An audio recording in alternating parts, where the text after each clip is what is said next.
and went into the Hamvention. Okay. Okay, it's a big mess so far, but we're still trying to get to the handicap parking. But at least we know where to go. But in ticket lineup, making slow progress. Fecundity coefficient 0.0003. Hereafter FC, or fecundity coefficient. Somebody just asked where the payphone is. Some would say it's poorly organized, but they've never been to Haiti. Well, we're scooting out. Then he says again, someone asked where the payphone is. Stun gun sale. Repair aluminum propane torch. Wait, repair aluminum with propane torch. Ask me how. So lucid and so confused. And that referred to Dad, didn't it? At some point? Okay. Must have beer. They wandered in Coke bottle glassed oblivion. The deals, the gear. Rendezvous with Milt. All is well. And then, next one. Nerdvention. Sight case, no doubt. Finally snapped.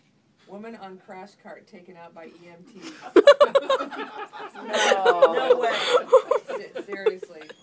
Hand over her mouth. WBAJS art looks to make visual contact. Diverge. Then he says, without warning, Ohm's law came into my consciousness. Oh God. Keep squeezing phone to key it when I talk. So that's like imitating Dad. Disoriented, vision fading, and then JDRTF SRGY XBK. Heard from Milt, setting up for field transmission of a Illini net. Okay, need to find an antenna here. Good luck with that. Static broadcast at high volume is just fine. Just fine.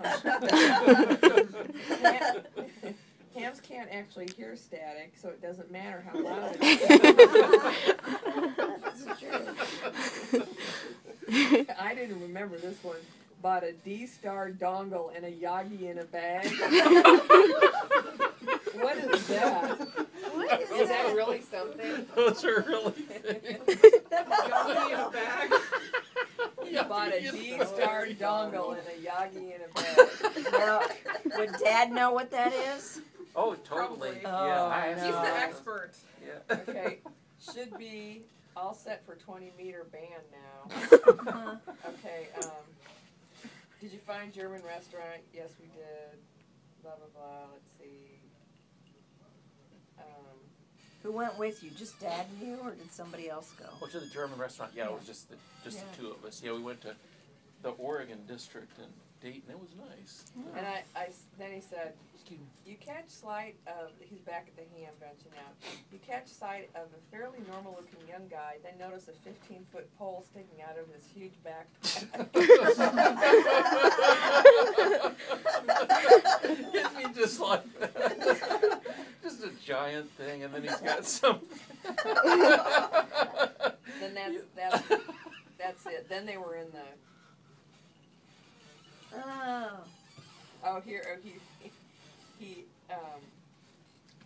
Then they get in this traffic jam. Then they left. Yeah, and they get in this traffic jam. He says, let's see, accident up ahead. Lots of hams reporting on it.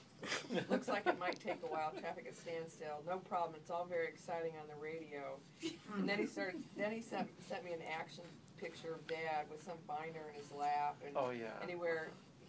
Tom says, lots of fidgeting, big red binder of instructions. That's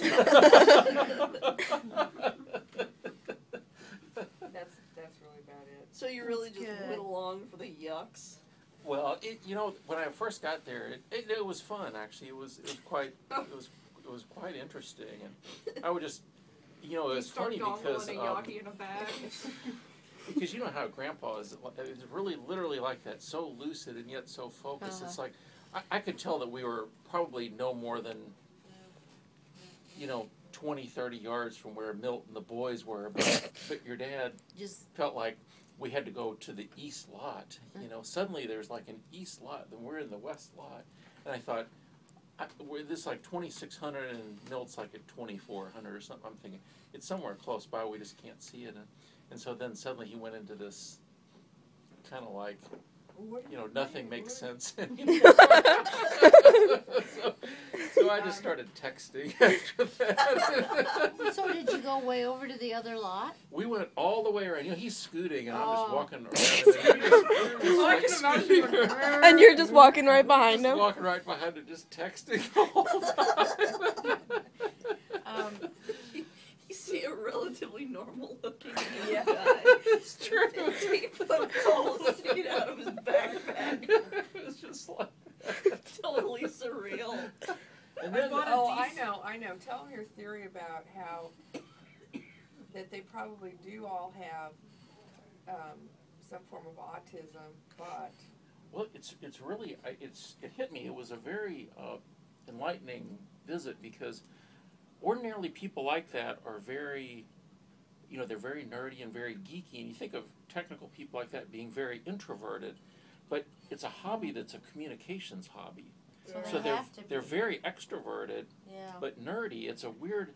I bet not everyone would take to ham radio because you have this combination of weird things that are kind of contradictory, and so we'd be sitting there with Milt and the boys, and then suddenly some fella and they all had big pot bellies. They just all had these bellies, and there'd be a guy just standing there underneath the awning. And he wouldn't say anything. And he'd stand there for like 5 minutes, and then finally, you know, someone would notice him, and they'd strike up a conversation. And then it'd be, you know, Ernie from Kankakee, and they'd just get in this big conversation about stuff, and it was just, you know, it was just so funny to watch them because they weren't ill at ease at all. They were. Katie, that was my They water. just wanted to chat. Oh, sorry.